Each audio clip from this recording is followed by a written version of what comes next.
Welcome guys. On this video I'm going to show you how to edit captions on your WhatsApp status. Now WhatsApp now allows you to edit captions on the status. Now let me go ahead and show you guys exactly what I mean. So this is the WhatsApp status section.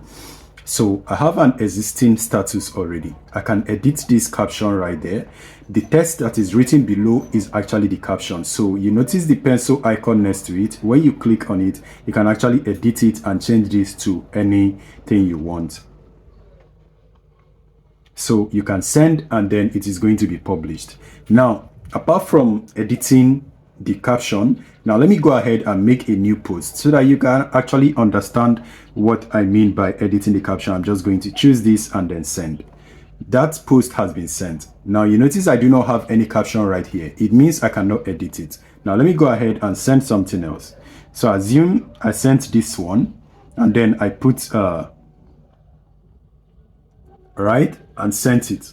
So immediately it's published, I can go ahead and edit it. If I click on the status, you notice the pencil icon right there. I can click on it and say and then send. You can edit whatever you want, whichever way you want the caption to be. As long as it is the post that you made, you can edit it. But you cannot actually do it if you cannot edit a status. You can only edit the caption. Hope you guys understand. If you have further questions regarding this new feature, leave it on the comment section. See you on the next one. Peace.